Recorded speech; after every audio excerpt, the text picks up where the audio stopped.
Hi friends, welcome to English Fluent, your own channel, English learning at next level. I am Dr. Javed Khan Pathan, going to explain you today's topic. मी आपल्या सर्वांचं मनापासून स्वागत करतो English fluent या चॅनलमध्ये.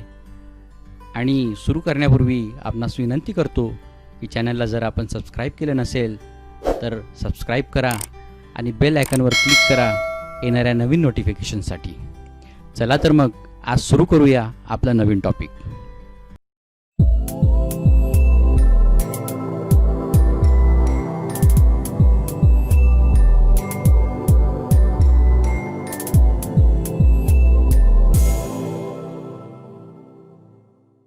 आजच्या टॉपिकचं नाव आहे English workshop. English workshop हा आहे वॉक अ लिटिल स्लोअर या कवितेचा. ही कविता आहे वर्ग 9वीला प्रेस्क्राईब केलेली. विषय आहे इंग्लिश आणि दोन्ही मीडियमसाठी मराठी आणि सेमी इंग्लिशसाठी हा ॲप्लिकेबल आहे. विद्यार्थी मित्रांनो, इंग्लिश वर्कशॉप असं नाव देण्या पाठीमागचं कारण वर्कशॉप म्हणजे एकत्र मिळून सगळ्यांनी केलेले हे कार्य आहे. तर आपण सगळ्यांनी मिळून एखाद्या गाडीच्या वर्कशॉपमध्ये ज्या वेळेला आपण काम करतो त्याच्यावर वेगवेगळ्या पद्धतीने प्रक्रिया करून ती गाडी तयार केली जाते. त्याच पद्धतीने इंग्रजीचा हा वर्कशॉप आपण आज बघणार आहोत. याचे वेगवेगळे प्रश्न आपण या आधी जी कविता शिकलेलो आहोत त्यावर आधारित हा इंग्लिश वर्कशॉप आज आपण बघत आहोत. चला तर मित्रांनो सुरू करूया. Let's begin. आपण सुरुवात करणार आहोत वॉक अ लिटिल स्लोअरच्या चिटचॅट क्वेश्चन्सपासून. Warming up session. पहिला प्रश्न बघा काय आहे. Form pairs or groups of 4. Use this questions to start a conversation with your friends. आपल्याला या ठिकाणी सांगितलेलं आहे की 4 विद्यार्थ्यांचा ग्रुप तयार करायचा आहे किंवा 2 विद्यार्थ्यांची पेअर करायची आहे आणि खालील प्रश्न हे आपल्या मित्रासोबत कॉन्व्हर्सेशन करून वापरायचे आहेत. संभाषण करायचं आपल्या मित्रासोबत. तर तुम्ही घरी बसल्या आपल्या भावासोबत किंवा आपल्या मित्रासोबत या पद्धतीने कॉन्व्हर्सेशन करू शकता आणि हे प्रश्न त्यांना विचारू शकता. So the first question is, are you a talkative person? पहिला प्रश्न आहे, are you a talkative person? की तुम्ही बोलके आहात का? तुम्ही एक बोलकी व्यक्तिमत्व आहात का? तर जर उत्तर हो असेल तर तुम्ही म्हणायचं आहे yes I am a talkative person. आणि जर उत्तर नाही असेल तर म्हणायचं आहे no I am not a talkative person. दुसरा प्रश्न आहे, do you like to share your thoughts? हा सुद्धा एक वर्बल क्वेश्चन आहे पहिल्याच क्वेश्चनसारखा, ज्याचं आपल्याला उत्तर यस नोमध्ये द्यायचं आहे. तो दुसरा प्रश्न इथे विचारलेला आहे बघा, do you like to share your thoughts? Share म्हणजे आदान प्रदान करणे, थॉट्स म्हणजे विचार. काय तुम्हाला आपल्या विचारांची देवाणघेवाण करायला आवडते? उत्तर हो किंवा नाही मध्ये, परंतु पूर्ण वाक्यात द्यायचे बरं का. उत्तर असेल yes I like to share my thoughts. हो, मला माझे विचार दुसऱ्यांना सांगायला आवडतात. नो, जर आवडत नसतील तर आपण उत्तर द्यायचं आहे no I don't like to share my thoughts. So in this way you can see that we are giving the answers to these verbal questions. Verbal questions are those which gives the answer in yes or no. The third question is based on WH type questions. So the third question is, what would you like to do after 10th? 10वी झाल्यानंतर तुम्हाला काय करायचं आहे असा हा प्रश्न विचारलेला आहे. तुम्हाला काय करायला आवडेल 10वी नंतर असा हा प्रश्न आहे. तर आपण सांगू शकतो तुम्हाला जे काही करायचं आहे ते सांगायचं आपल्याला या ठिकाणी की I would like to take admission in science, commerce और आर्ट्स और कम्प्युटर्स और ITI और पॉलिटेक्निक एक्सेट्रा. जे काही आपल्याला करायची इच्छा असेल 10वी नंतर ते तुम्ही या ठिकाणी सांगू शकता. हो, मला ॲडमिशन घ्यायची इच्छा आहे सायन्समध्ये किंवा कॉमर्समध्ये किंवा आर्ट्समध्ये किंवा कम्प्युटर्समध्ये. वेगवेगळ्या ट्रेंड्स, वेगवेगळ्या फॅकल्टीज आहेत, त्या फॅकल्टीजमध्ये आपण हा भाग घेऊन किंवा ॲडमिशन घेऊन आपलं शिक्षण पूर्ण करू शकतो. अशा पद्धतीने हे कॉन्व्हर्सेशन आपल्याला सुरू करायचं आहे आपल्या मित्रांसोबत. चला तर वळूया दुसऱ्या प्रश्नाकडे. माय थॉट्स, माझे विचार. आता या आकृतीचा वापर करून आपल्याला आपले विचार प्रकट करायचे आहेत. हे आपल्याला वहीमध्ये लिहून काढायचे आहेत. Form groups of 4 to 6. 4 ते 6 विद्यार्थ्यांचा ग्रुप तयार करा डिस्कस चर्चा करा the following with your friends in the group and then complete the sentences. आपल्या मित्रांसोबत चर्चा करून ही वाक्य पूर्ण करायची आहेत. काय बरं आहे? I would like to talk to. इथे विचार सांगितलेला आहे की I would like to talk to, मला बोलायला आवडतं. कोणाला बोलायला आवडतं? इथे बघा आपण सांगू शकतो माय मदर, मला माझ्या आईसोबत बोलायला आवडतं. अबाउट, च्याबद्दल. स्विमिंग लेसन्स, कशाबद्दल बोलायला आवडतं? तर स्विमिंग लेसन्सबद्दल. माझे पोहण्याचे जे काही पाठ होतात किंवा पोहण्याची जे काही सराव होतो त्याबद्दल माझ्या आईसोबत मला बोलायला आवडतं. असं हे वाक्य आपल्याला पूर्ण करायचं आहे. हे स्ट्रक्चर वापरायचं आहे आपल्याला. जर जी काही करायची इच्छा आपल्याला होत असेल किंवा आवडत असेल ते सांगायचं आहे. आता दुसरा प्रश्न बघा काय आहे. I would like to talk to my father about. माझ्या वडिलांसोबत मला काय बोलायला आवडतं, कोणत्या विषयावर बोलायला आवडतं? I would like to talk to my teacher about. माझ्या शिक्षकांसोबत मला काय बोलायला आवडतं, कोणत्या विषयावर बोलायला आवडतं? I would like to talk to my best friend about. माझ्या जिवलग मित्रासोबत मला काय बोलायला आवडतं? I would like to talk to my grandparents about. माझ्या ग्रँडपेरेंट्ससोबत, माझ्या आजी आजोबांसोबत मला कोणत्या विषयावर चर्चा करावीशी वाटते हे या ठिकाणी सांगायचं आहे. आणि नंतर शेवटचं आहे की I would like to talk to my neighbours about. माझ्या शेजाऱ्यांसोबत, नेबर्स म्हणजे शेजारी, माझ्या शेजाऱ्यांसोबत मला काय बोलायला आवडतं हे या ठिकाणी सांगायचं आहे. तर चला तर उत्तरं आपण स्वतः फटाफट द्यायची आहेत. आपण समोर बघणारच आहोत. तर बघूयात यांची उत्तरं समोर काय आहेत ते. माय थॉट्सची उत्तरं आता आपण बघणार आहोत. तर पहिला आहे बघा, I would like to talk to my mother about swimming lessons. हे तर आपण बघितलेलंच आहे. दुसरं आहे I would like to talk to my father about joining English classes. तिसरं आहे I would like to talk to my teacher about English grammar. माझ्या शिक्षकांसोबत मला इंग्लिश ग्रामरबद्दल बोलायला आवडतं. I would like to talk to my best friend about recent movie. माझ्या मित्रासोबत मी कशाची चर्चा करणार आहे? तर रिसेंट मूवी, आत्ताची जी कोणती मूवी, जो कोणता सिनेमा असेल त्या सिनेमाबद्दल बोलायला आवडतं. I would like to talk to my grandparents about my future plans. माझ्या ग्रँडपेरेंट्ससोबत, माझ्या आजोबांसोबत मला माझे भविष्यातले जे काही प्लॅन्स असतील, जे काही नियोजन असेल त्याबद्दल बोलायला आवडतं. मी काय बनणार आहे किंवा काय नाही. आणि शेवटचं I would like to talk to my neighbours about upcoming festivals. माझ्या नेबर्ससोबत, माझ्या शेजाऱ्यांसोबत येणाऱ्या सणांबद्दल मला त्यांच्यासोबत चर्चा करावीशी वाटते, कारण आम्ही सोबतच सगळे सण साजरे करतो बरं का.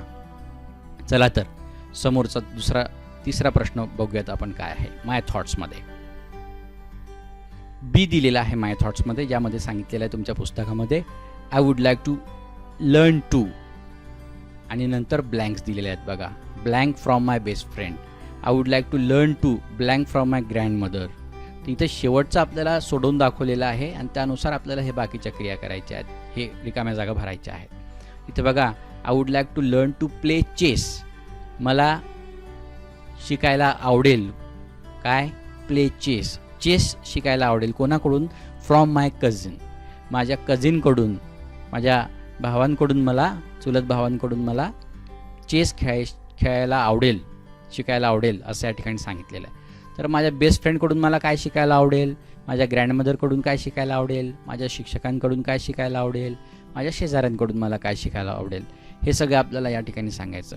Here you have to tell what would you like to learn to, whatever the things that you want to learn from your best friend, your grandmother, your teacher, your neighbor, your cousin, you are supposed to give the answer in that way. Okay, let's see the answers of this also. My thoughts, B activity. So the first question is I would like to learn to ride bicycle from my best friend. माझ्या मित्राकडून मला काय शिकायला आवडेल? Bicycle शिकायला आवडेल. कशी चालवायची ती.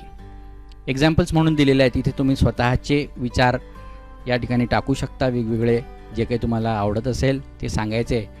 These are just examples for you. I would like to learn to cook from my grandmother. माझ्या आजीकडून मला काय शिकायला आवडेल? कुकिंग. कसं बनवायचं, स्वयंपाक कसा करायचा हे शिकायला आवडेल. Third is I would like to learn to solve maths problem from my teacher. माझ्या शिक्षकांकडून मला मॅथ्सचे प्रॉब्लेम सोडवायला शिकायला आवडेल. कठीण असतात ते. I would like to learn to keep area clean from my neighbour. माझे शेजारी जसं आमचा सगळा एरिया क्लीन ठेवतात तसं मला त्यांच्याकडून शिकायला आवडेल. I would like to learn to play chess from my cousin. हे एक्झाम्पल ऑलरेडी आपल्याला दिल्या गेलेलं आहे. तर या पद्धतीने हे आपल्याला सोडवायचं होतं बी ॲक्टिव्हिटी. चला तर आता बघूया थर्ड ॲक्टिव्हिटी, माय थॉट्समधली सी, शेवटची ॲक्टिव्हिटी आपण बघणार आहोत वॉर्मिंग अप सेशनमध्ये. I hesitate to talk to my blank about my studies. आता कोणाला या विषयांबद्दल आपल्याला चर्चा करायचा संकोच वाटतो, हेजिटेट म्हणजे घाबरणे, संकोच वाटणे, तर ते या ठिकाणी सांगायचं आहे. आय हेजिटेट, मी संकोच करतो किंवा मला भीती वाटते, टू टॉक टू माय, माझ्या या नात्यातल्या लोकांना याबद्दल, या विषयांबद्दल बोलायला मला भीती वाटते किंवा संकोच वाटतो. तर काय बोलायला, अबाउट माय स्टडीज, माझ्या अभ्यासाबद्दल मला यांच्यासोबत बोलायला भीती वाटते किंवा संकोच वाटतो. तर जे कोणी असतील ते आपण या ठिकाणी उत्तर द्यायचं आहे. About the way or he or she talks to my friends, माझ्या मित्रमैत्रिणींसोबत ते जसं बोलतात ते मला आवडत नाही. कोण कसं बोलतं हे तुम्हाला घरी माहीत आहे, आपल्या मित्रमैत्रिणी घरी येतात तर त्यांच्यासोबत कोण कसं बोलतं हे तुम्हाला माहीत आहे. तर ते तसं बोलतात म्हणून मला ते त्यांच्यासोबत बोलायला संकोच वाटतो, भीती वाटते. I hesitate to talk to my blank about what I would like to do in future, माझ्या भविष्यातल्या प्लॅन्सबद्दल यांच्यासोबत चर्चा करायला मला संकोच वाटतो किंवा भीती वाटते. I hesitate to talk to my blank about how I want to spend my holidays, माझे हॉलिडेज, माझे सुट्ट्या मला कशा घालवायच्या आहेत याबद्दल मी यांच्यासोबत बोलू शकत नाही किंवा संकोच वाटतो. आणि शेवटी दिलेला आहे 2, अबाउट माय फेवरेट मूवीज, माझ्या आवडत्या सिनेमांबद्दल यांच्यासोबत चर्चा करायला मला संकोच वाटतो. आणि शेवटचं about the things I want to buy, मला कोणत्या गोष्टी घ्यायच्या आहेत त्याबद्दल यांच्यासोबत बोलायला मला संकोच वाटतो. असे हे पॉईंट्स आहेत. तर याच्या उत्तरात आपण बघणार आहोत की आपल्या स्टडीजबद्दल सगळ्यात पहिले आपण बघणार आहोत कोणासोबत बोलायला आपल्याला भीती वाटते. स्टडीजबद्दल माय थॉट्स बघत आहोत आपण सगळ्यात आधी. तर I hesitate to talk to my teacher about my studies, माझ्या अभ्यासाबद्दल माझ्या शिक्षकांसोबत मला बोलायला भीती वाटते. आता इथे टीचरऐवजी तुम्ही दुसरं काही लिहू शकता ज्यांच्यासोबत तुम्हाला संकोच वाटत असेल, खरोखर भीती वाटत असेल तर ते या ठिकाणी तुम्ही लिहू शकता. हे मी एक्झाम्पल म्हणून तुम्हाला देतो आहे. दुसरा आहे I hesitate to talk to my grandfather about the way or he she talks to my friends. कधी कधी आपले मित्रमैत्रिणी घरी येतात तर आपले आजी आजोबा त्यांच्यासोबत व्यवस्थित बोलत नाहीत. तो घरी नाही जा, तुम्हाला खेळायला काय नेहमीच खेळत राहता, असं काहीतरी ते बोलतात. म्हणून आपल्याला ते त्यांच्यासोबत बोलायला की वाटत नाही की तुम्ही असं का बोलतात, म्हणून त्यांच्यासोबत भीती वाटते आपल्याला ग्रँडफादरला असं बोलायला. तर हे या ठिकाणी सांगायचं आपल्याला. होऊ शकतं असं.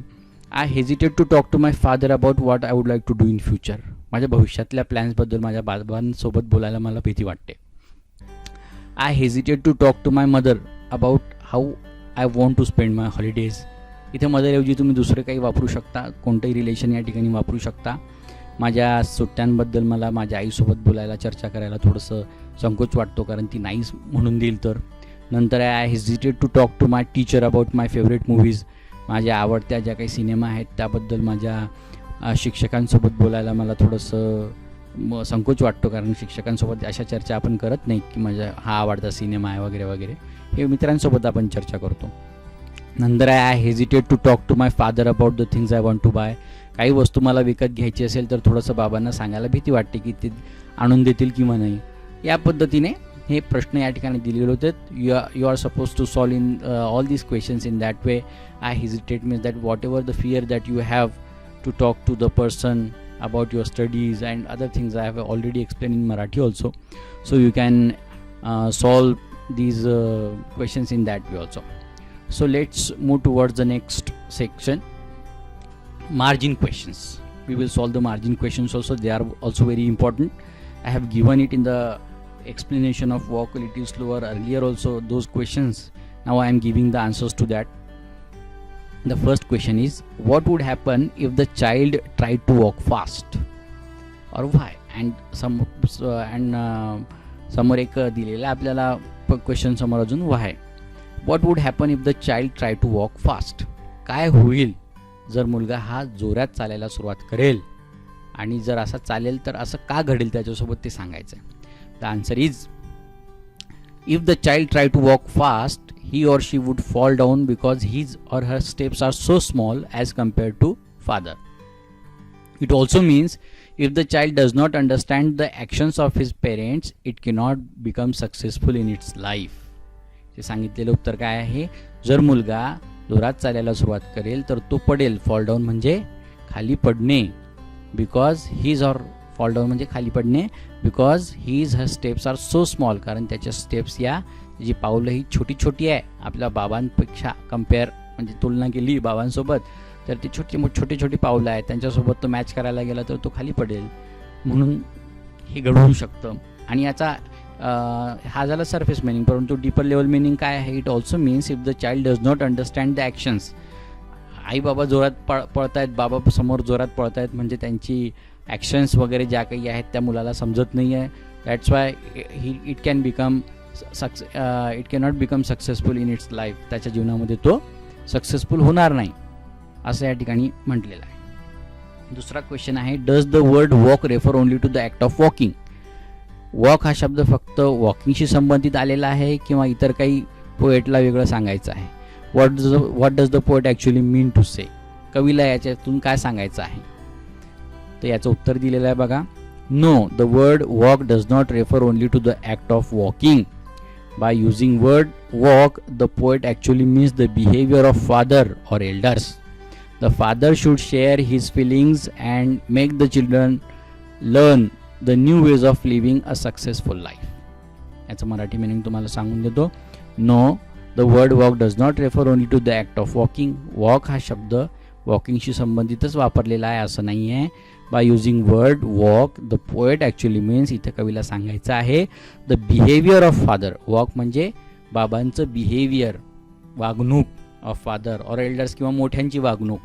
The father should share his feelings. बाबांनी आपल्या फिलिंग्स ज्या आहेत, ज्या भावना आहेत त्या मुलासोबत शेअर केल्या पाहिजे, त्यांच्यासोबत वाटल्या पाहिजे, सांगितलं पाहिजे त्यांना. And make the child learn. आणि लहान मुलांना शिकवलं पाहिजे how to live life to become successful in their life. आपलं जीवन कसं जगायचं याबद्दल यशस्वी होण्यासाठी त्यांना धडे द्यायला पाहिजे असं या ठिकाणी कवीला म्हणायचं आहे. तिसरा प्रश्न बघूया आपण, मार्जिनचा कोणता आहे तो. What do the footsteps of the father refer to. Footsteps, पावलं म्हणजे काय, इथं पावलांचा अभिप्रेत कवीला काय आहे ते सांगा. उत्तर आहे the footsteps of the father actually refers to the lifestyle, habits, manners etcetera of the father. पावलं, बाबांची पावलं म्हणजे मुलं बाबांचं अनुकरण करतात म्हणजे त्यांच्या पावलांवर पाऊल ठेवून चालतात. तर ते पावलांवर पाऊल ठेवणं म्हणजे काय, तर त्यांचे लाईफस्टाईल म्हणजे त्यांची जगण्याची पद्धत, जीवनाची पद्धत, हॅबिट्स, सवयी, मॅनर्स, त्यांची राहण्याची बोलण्याची पद्धत जे काही असतील यांचं अनुकरण ते करत असतात. म्हणजे फुटस्टेप्सचा अर्थ या ठिकाणी हा होतो. It also includes his way of living, राहण्याची पद्धत, स्पीकिंग, बोलण्याची पद्धत, जेस्चर्स, हावभाव, आईबाबांचे हावभाव मुलं कॉपी करतात. And other things regarding the behaviour of a person to become successful. आणि यशस्वी होण्यासाठी बाकीचे ज्या काही गोष्टी असतील, बिहेवियर असेल, त्यांचं वागणूक असेल, या सगळ्यांचं अनुकरण हे मुलं करत असतात. म्हणून फुटस्टेपचा अर्थ हा त्यांच्या आपल्या जगण्याच्या पद्धतीला रेफर केलेला या ठिकाणी शब्द आहे. चौथा क्वेश्चन बघूया. What qualities of your parents or elders would you like to adopt.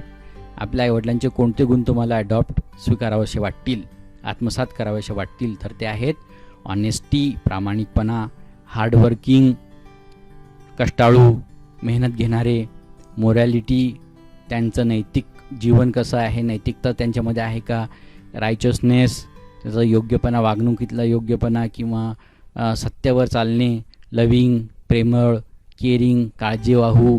These are some of the qualities. हे सगळे जे काही क्वालिटीज आपल्या आईवडिलांचे तो तुम्हाला सांगायचे आहेत, that I would like to adopt of my parents. माझ्या आईवडिलांचे या क्वालिटीज मला आवडतात आणि त्या अडॉप्ट, त्या स्वीकाराव्याशा मला वाटतात.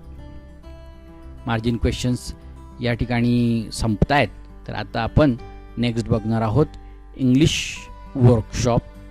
आता जो काही आपल्याला दिलेला आहे तो चिटचॅटचे क्वेश्चन महत्त्वाचे असतात, त्याच्यावर आपल्याला डायलॉग रायटिंगमध्ये प्रश्न विचारले जातात म्हणून ते महत्त्वाचे होते. आता इंग्लिश वर्कशॉपकडे आपण वळणार आहोत, जे आपल्याला पाठाच्या नंतर जे प्रश्न दिलेले आहेत, शेवटी जे प्रश्न दिलेले आहेत तो सोडवणार आहोत आपण. तर पहिला प्रश्न दिलेला आहे बघा, read the poem allowed.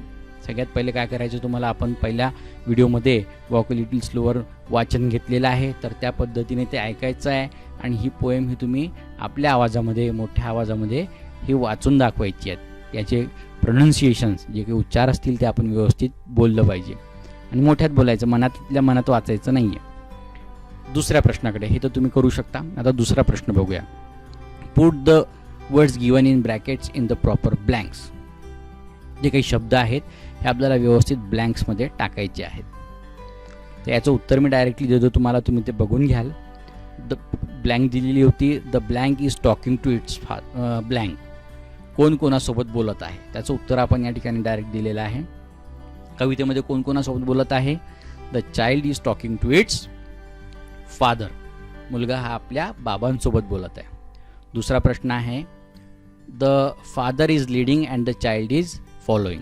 Father, बाबा हे नेतृत्व करत आहेत, and the child is following, आणि मुलगा त्यांच्या पाठीमागे येतोय. तिसरे आहे, some day the child will become a father. एके दिवशी लहान मूल हे सुद्धा कोणाचे तरी बाबा होतील, या ठिकाणी असं म्हटलेलं आहे. त्यानंतर the child does not wish to fall while following its father. लहान मुलाला पडायचं नाही आहे व्हाईल फॉलोईंग इट्स फादर. आपल्या वडिलांचं अनुकरण करताना किंवा त्याच्या पाठीमागे चालत असताना त्याला खाली पडायचं नाही, असं याचा अर्थ होतो. या पद्धतीने हा दुसरा प्रश्न होता. आता आपण बघूयात इंग्लिश वर्कशॉपचा तिसरा प्रश्न.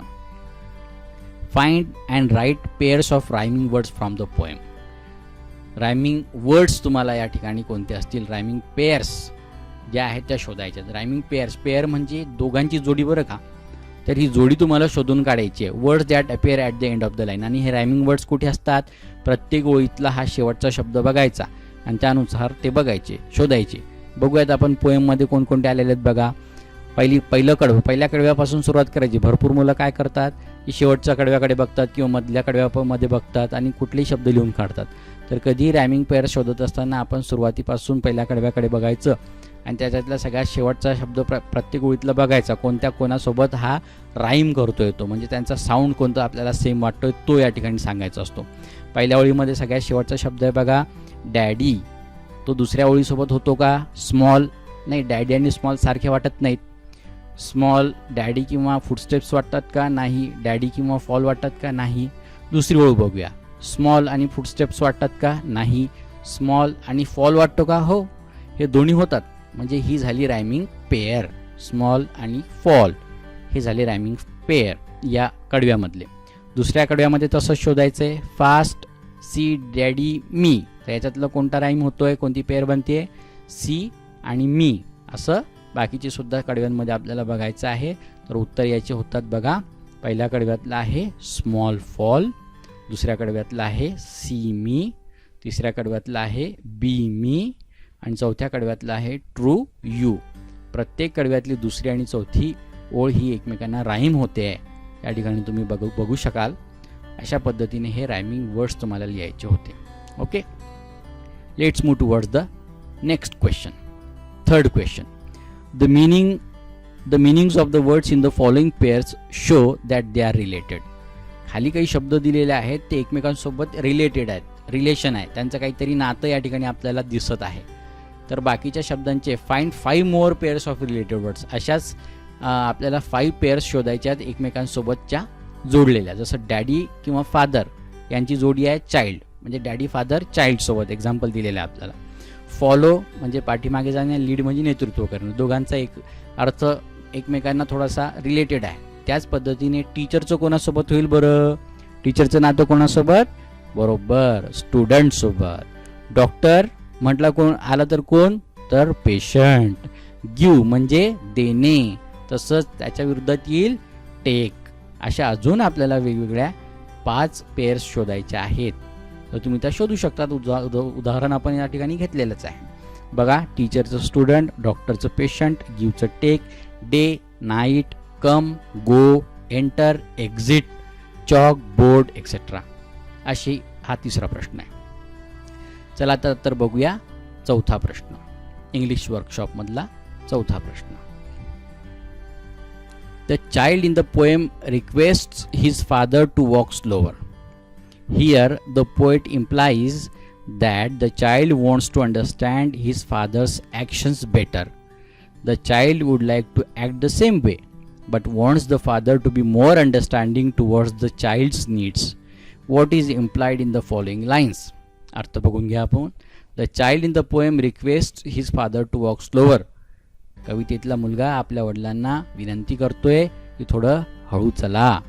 हिअर या ठिकाणी द पोएट इम्प्लाइज, कवीला म्हणायचं आहे that the child wants to understand his father's actions better. मुलाला हळू चालायचा अभिप्रेत काय अर्थ आहे की तुमचे ॲक्शन्स जे आहेत या थोडंसं मला समजू द्यात, त्या समजत नाही आहेत तर थोडंसं व्यवस्थित चाला, वागा. The child would like to act the same way. लहान मुलाला आपल्या वडिलांसारखंच अनुकरण करून जीवन जगायचं आहे. But wants the father to be more understanding towards the child's needs. परंतु बाबांनी थोडंसं मुलांच्या काय गरजा आहेत त्यांकडे लक्ष देऊन थोडंसं समजून घ्यायला पाहिजे. So what is implied in the following lines. खालील ओळींचा काय अर्थ अभिप्रेत आहे कवीला हे आपल्याला या ठिकाणी सांगायचं आहे. तर पहिली ओळ आहे sometimes your steps are fast. दुसरी ओळ आहे sometimes your steps are hard to see. तिसरी ओळ आहे I would want to lead just right and know that I was true. चौथी ओळ आहे. तर पहिल्या ओळीचा अर्थ आपण बघूया. Sometimes the behaviour of father is so quick that the child cannot follow him. आईबाबांचं स्टेप्स खूप फास्ट असतात. म्हणजे काय तर त्यांची वागण्याची पद्धत ती खूप क्विक असते. ते लहान मुलाला कळत नाही की ते कसं त्याला फॉलो करायचं आहे. दुसरं sometimes your steps are hard to see म्हणजे the father's actions are difficult to understand for a child. लहान मुलाला आपल्या आईवडिलांचं ॲक्शन्स, वागण्याची पद्धत समजत नाही. हार्ड टू सी म्हणजे I would want to lead just right. The child wants to guide his children on the right path to live a better life. हा मुलगा ज्या वेळेला कोणाचा बाप होणार आहे, वडील बनणार आहे, तर अशा वेळेला त्याला आपल्या मुलाला योग्य रस्त्यावर चालायला शिकवायचं आहे. And know that I was true. आणि शेवटी the grown up child is sure that he would live a life full of truthfulness. आणि या मुलाला असा विश्वास आहे की भविष्यात तो आपलं जीवन हा सत्य आणि ऑनेस्टी, प्रामाणिकपणे जगेल. ॲज अ फादर, आपल्या वडिलांसारखा तो सुद्धा तसं जगेल. समोर बघूयात इंग्लिश वर्कशॉपमधला क्वेश्चन 5वा. Using your own ideas frame 3 sentences that show continuous action. Example आहे यू आर लीडिंग मी. या ठिकाणी चालू काळ वापरून आपल्याला, चालू वर्तमान काळ किंवा चालू, या ठिकाणी कंटिन्युअस ॲक्शनचा एक्झाम्पल आपल्याला दिलेलं आहे. तर तो प्रेझेंट कंटिन्युअस टेन्सच दिलेला आहे. त्याचं स्ट्रक्चर आपल्याला माहीत असलं पाहिजे. या ठिकाणी बघा you plus are plus leading me म्हणजे सब्जेक्ट प्लस ॲमिजार आणि क्रियापदाला ING प्रत्यय लागतो आणि पूर्ण वाक्य तयार केलं जातं. असं आपल्याला तयार करायचं आहे. टेन्सेसचा आपण व्हिडिओ समोर बनवणारच आहोत. त्यासाठी थोडं थांबावं लागेल. तर आपण तोपर्यंत याच्यातल्या हे क्वेश्चन बघून घेऊयात. यू आर लीडिंग मी याचा आन्सर होईल आय एम फॉलोइंग यू. हे एक्झाम्पल्स आहेत. तुम्ही यामध्ये अजून भर टाकून एखादी क्रिया सध्या सुरू असेल त्याच्यासाठी हा टेन्स वापरला जातो. तर या पद्धतीने हे उत्तरं तुम्ही या ठिकाणी किंवा वाक्य तयार करू शकतात. मी आय एम फॉलोइंग यू, मी तुमचं अनुकरण करत आहे किंवा मी तुमच्या पाठीमागे येत आहे. जी क्रिया आपण आता करत आहोत. आता तुम्ही काय करत आहात, यू आर लिसनिंग मी. तर तुम्ही असंही लिहू शकता की आय ॲम लिसनिंग यू, मी तुम्हाला ऐकतो. I am listening to you किंवा I am listening this or that. जे काही असेल तुम्ही जे काही ऐकत असाल ते त्या ठिकाणी सांगू शकता. दुसरं क्वेश्चन आहे, दुसरा आन्सर आहे my father is teaching me, माझे वडील मला शिकवत आहेत. We are going to a picnic, आम्ही सहलीला जात आहोत. ही झाली एक्झाम्पल्स. यामध्ये अजून आपण भर टाकून वेगवेगळी वाक्य तयार करायची आहेत.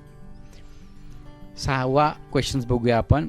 Using your own ideas frame at least 3 sentences that show future action or state. आता कंटिन्युअस झालं. आता आपल्याला फ्युचर ॲक्शनसाठी वाक्य तयार करायची आहेत. एक्झाम्पल्स दिलेले आहेत बघा. Who will want to follow me, याचा वापर आपण कसा करतो, subject plus shall will plus क्रियापदाचं पहिलं रूप आणि ऑब्जेक्ट वगैरे जे काही असेल किंवा कॉम्प्लिमेंट वापरायचा असतो. When I am all grown up, मी ज्यावेळेला मोठा होईल. या ठिकाणी बघा वाक्याचा असं वापरलेला आहे when I am all grown up, जी यावेळेला मोठा होईल म्हणजे भविष्यातली गोष्ट सांगितलेली आहे. प्रेझेंट कंटिन्युअस टेन्सचाही वापर या ठिकाणी केला जातो भविष्यातल्या गोष्टी सांगण्यासाठी, जर नजीकच्या असतील त्या. तर ते एक्झाम्पल्स आपण बघून घेऊ. उत्तर काय आहे याची. I will become a doctor, मी काय होईल, डॉक्टर होईल. तुम्हाला जे काही व्हायचं असेल ते या ठिकाणी तुम्ही टाकू शकता. एक्झाम्पल घेतलेलं आहे फक्त. My teacher is going to visit our house today, आमच्या घरी आमचे शिक्षक येणार आहेत बरं का. आणि तिसरं आहे Sachin will complete his homework, Sachin हा आपला होमवर्क कंप्लीट करेल. भविष्यातल्या गोष्टी सांगितलेल्या आहेत. तर हे स्ट्रक्चर वापरून तुम्ही आपलं वाक्य पूर्ण करू शकता, अजून वाक्य लिहू शकता. चला तर बघूया आता 7व्या क्वेश्चनकडे, इंग्लिश वर्कशॉपच्या 7व्या क्वेश्चनकडे. Discuss the following and write the summary of your discussion in the form of bullet points. खालील गोष्टींवर चर्चा करा आणि मुद्द्यांमध्ये आपलं उत्तर स्पष्ट करा. मुद्द्यांमध्ये लिहायचं आहे आपल्याला. पहिलं आहे, how are certain ideas or customs or knowledge passed on from one generation to the next. कोणत्याही आयडियाज म्हणजे कल्पना, कस्टम्स चालीरीती, नॉलेज म्हणजे ज्ञान, हे एका पिढीकडून दुसऱ्या पिढीकडे, एका जनरेशन म्हणजे पिढी, एका पिढीकडून दुसऱ्या पिढीकडे हस्तांतरित केलं जातं, पास केलं जातं. तर बघूयात आपण. त्याचं उत्तर आहे बाय ओरल स्टोरीज. मौखिक तोंडी काही कथा असतील आपल्याला सांगितलेल्या असतील त्या स्टोरीजवरून. फोकलोर लोककथा असतील ऑफ अवर फोरफादर्स, काही आपल्या ग्रँडपेरेंट्सच्या किंवा झालेल्या लोकांच्या काही फोकलोर्स असतील, लोककथा असतील, त्यांच्याद्वारे आपल्याला ज्ञान किंवा कस्टम चालीरीती या एकमेकांकडून पास केल्या जातात. दुसरं आहे drawings pictures carved by our forefathers. आपल्या पूर्वजांनी, फोरफादर्स म्हणजे पूर्वज, आपल्या पूर्वजांनी बनवलेले काही चित्र असतील, ड्रॉइंग्स असतील, त्याच्यावरून आपल्याला चालीरीती, काही कल्पना या स्पष्ट होतात, ज्ञान भेटत असतं आपल्याला. तिसरं आहे लिटरेचर, जे साहित्य, पोएम्स, कविता असतील त्या लिहिलेल्या असतील पास्ट टाईममध्ये, भूतकाळामध्ये, त्यांच्यावरून त्या काळातल्या चालीरीती वगैरे आपल्याला कळत असतात. त्यानंतर आहे the ways of celebrating festivals, religious rituals, customs, habits etcetera. The ways of म्हणजे काही मार्ग असतील, सेलिब्रेटिंग फेस्टिवल्स, आपले फेस्टिवल्स वगैरे सेलिब्रेट ज्यावेळेला आपण करतो, सण साजरे करतो त्यांच्यातून, किंवा रिलिजियस रिच्युअल्स असतील, काही आपल्या चालीरीती असतील, कस्टम्स, हॅबिट्स, सवयी असतील, यांच्यावरून आपल्याला या सगळ्या गोष्टी स्पष्ट होतात. एका पिढीकडून दुसऱ्या पिढीकडे ज्ञान किंवा चालीरीती या हस्तांतरित केल्या जातात. सणांचं सेलिब्रेशन कसं करतात त्याच्यावरून, कसा सण साजरा होतो याच्यावरून. तर आता समोरचं बी दिलेलं आहे 7व्यामध्ये. Is it necessary for children to follow the footsteps of their forefathers. Forefathers आपल्या पूर्वजांच्या पावलांवर पाऊल ठेवून लहान मुलांनी चालणं हे गरजेचं आहे का? नेसेसरी म्हणजे गरजेचं असणे. इफ यस, जर हो, व्हाय, का? Why is it sometimes necessary to change the old ways. आणि तुम्हाला असं आवश्यक का वाटतं किंवा एखाद्या जुन्या काही चालीरीती असतील तर त्या आपण बदलल्या गेल्यासुद्धा पाहिजे येणाऱ्या मॉडर्न काळानुसार, तर ते सुद्धा सांगायचं या ठिकाणी. उत्तर आहे बघा, yes it's necessary to follow the footsteps because of morality and values they contain. कारण मॉरॅलिटी नैतिक गोष्टी काही असतात, काही नीतिमूल्य असतात, व्हॅल्यूज म्हणजे मूल्य, काही मूल्य असतात जे आपल्या फोरफादर्सकडून आपल्याला शिकायला भेटतात, तर त्या आपण फॉलो केल्या गेल्या पाहिजे. आणि sometimes it is necessary to change the old ways. आणि काही जुन्या चालीरीती ह्या बदलणंसुद्धा आवश्यक आहे, because some traditions are followed out of superstition. काही ट्रॅडिशन्स जे असतात या सुपरस्टिशन अंधश्रद्धेतून फॉलो केल्या गेलेल्या असतात. जसं रस्त्याने एखादी मांजर आडवी गेली तर समोर जायचं नाही, लोकांना वाटतं आपलं काम होणार नाही, तर एक जुनी बुरसटलेली चालीरीती आहे, ही बदलली गेली पाहिजे, ही माइंडसेट आपण चेंज केलं गेलं पाहिजे. परंतु कितीतरी लोकांनी आपल्याला असं सांगितलेलं की असं झालं तर आपलं काम होत नाही, म्हणून लोक मांजर आडवी गेली म्हणून समोर जातच नाही, दुसऱ्याची वाट बघत राहतात, किंवा हा रस्ता क्रॉस करेल आणि मग ते जे काही शाप वगैरे असेल तो तुटेल. तर ही एक सुपरस्टिशन आहे, तर त्याच्यावर आपण विश्वास ठेवला गेला नाही पाहिजे आपल्याकडून, म्हणून हे बदलणं आवश्यक आहे, असं याचं उत्तर आहे. In modern age our outlook should be broad and scientific. आणि या आधुनिक जगामध्ये आपला आउटलुक दृष्टिकोन कसा असला पाहिजे? ब्रॉड दृष्टिकोन, थोडासा आपला विस्तीर्ण असला पाहिजे, विस्तृत असला पाहिजे, आणि सायंटिफिक वैज्ञानिक दृष्टिकोन आपण बाळगला गेला पाहिजे आपल्याकडून, हे महत्त्वाचं आहे. समोर वळूया आता आपण इंग्लिश वर्कशॉपकडे. Do you have a role model? तुमचं कोणी रोल मॉडेल आहे का? आदर्श व्यक्ती आहे का? Role model. What qualities do you appreciate in your role model? आपल्या रोल मॉडेलमध्ये, आदर्शामधल्या कोणत्या गोष्टी, कोणते गुण तुम्हाला आवडतात ते सांगायचं आहे तुम्हाला. ॲप्रिशिएट, कौतुक करणे, त्यांना तुम्हाला आवडतात, या ठिकाणी अभिप्राय घ्यायचा अर्थ आपल्याला. Yes I have a role model. हो, मला आदर्श आहेत, माझे आदर्श आहेत. प्रत्येकाचे आदर्श असले पाहिजे. वेगवेगळ्या लोकांचे वेगवेगळे आदर्श असतात, तर इथे एक प्रोटोटाईप म्हणून मी एक आन्सर घेतलेला आहे. तर दुसऱ्याचे कोणी दुसरा आदर्श असू शकतात ते तुम्ही इथं या ठिकाणी लिहायचं आहे. My role model is doctor Prakash Amte. Doctor Prakash Baba Amte हे एक समाजसेवक आहे. He is a social worker. I appreciate his noble work for the aborigines of Hemalkasa situated in Gadchiroli district. गडचिरोलीमधील हेमलकसा या ठिकाणी आदिवासींसाठी करत असलेल्या उदात्त कामासाठी मला त्यांचं कौतुक आहे. He provides health facilities to this people. या लोकांना ते आरोग्य सेवा देतात. ते डॉक्टर असल्यामुळे ते आरोग्य सेवा देतात. कारण या आदिवासींकडे कोणी डॉक्टर नसल्यामुळे भरपूर ते मृत्यूचं प्रमाण आहे त्यांच्याकडे. तर त्यांना ते हेल्थ फॅसिलिटीज अगदी तुटपुंज्या पैशामध्ये फ्री ऑफ कॉस्ट ते पुरवत असतात. त्यानंतर आय लाईक हिज सिम्प्लिसिटी. त्यांचं राहण्याची जी काही सिम्प्लिसिटी आहे, साधेपणा आहे, तो मला आवडतो. हार्डवर्क, मेहनत and dedication for the society. आणि सोसायटीप्रती, समाजाप्रती त्यांचं जे काही देणं लागतं त्याच्यावरून मला त्या गोष्टी आवडतात. I want to be like him. त्यांच्यासारखं मला बनायला आवडेल असं तुम्ही या ठिकाणी लिहू शकता. 9वा प्रश्न आहे, think of an occasion when you did not like the decisions or actions of your family members but realize later on that they were right. Write about in 5 to 8 lines. असं एखादं वेळेला झालं आहे का तुमच्यासोबत की तुमच्या आईवडिलांचा एखादा निर्णय तुम्हाला आवडला नसेल किंवा कृती आवडली नसेल, परंतु नंतर तुम्हाला कळलं की नाही, हे माझ्या आईवडिलांनी असं म्हटलं किंवा जे काही केलं ते बरोबर होतं माझ्यासाठी. नंतर हे तुम्हाला कळलेलं आहे. त्यावेळेला तुम्हाला कळलं नाही, पण नंतर तुम्हाला हे कळलं. तर ते या ठिकाणी तुम्हाला सांगायचा असा अनुभव तुमचा असेल तर या ठिकाणी मी एक अनुभव या ठिकाणी लिहितो आहे. बघूयात तो काय आहे. My parents did not buy mobile phone similar to my फ्रेंड्सच मोबाईल फॉर मी. माझ्या मित्राकडे एक मोबाईल फोन होता, त्याचा बघून मलासुद्धा घ्यायची इच्छा झाली. मी आईवडिलांकडे मागणी केली की मला मोबाईल फोन द्या, परंतु तो त्यांनी मला दिला नाही. I was very upset. अशा वेळेला मी खूप दुःखी झालो. When the final results of exams were declared. ज्या वेळेला फायनल रिझल्ट्स आले, I was among top 5 students but my friend failed. मी पहिल्या 5 विद्यार्थ्यांमध्ये पास झालो होतो आणि माझा मित्र मात्र हा फेल झाला होता. का? He was so addicted to mobile games. तो मोबाईल गेम्सला इतका ॲडिक्टेड झाला होता, इतका व्यवस्थित झाला होता that he could not study. As a result he failed in the exam. आणि तो अभ्यास करू शकला नाही. याचा परिणाम काय झाला? ॲज अ रिझल्ट याचा परिणाम काय झाला? He failed in the exam. तो आपल्या एक्झाममध्ये नापास झाला. At that time I realise that my parents were right for not giving me mobile phones in such an early age. आज त्यावेळेला मला मग रिअलाईज झालं, मला जाणीव झाली की बरोबर झालं बा, आईवडिलांनी मला मोबाईल फोन घेऊन दिला नाही तर माझ्या मित्रासारखं मलाही सवयी लागल्या असत्या घाण आणि मी सुद्धा त्याच्यामध्ये रमलो असतो आणि मी पास काही झालो नसतो, पहिल्या 5मध्ये मी आलो नसतो. तर असं भविष्यात आपल्यासोबत होऊ शकतं. आईवडील काही वेळेला आपल्याला नाही म्हणतात तर ते आपल्या चांगल्यासाठी, भल्यासाठी असतं. तर आपण अपसेट व्हायला नको, हे लक्षात घ्या. So these are the answers to this questions.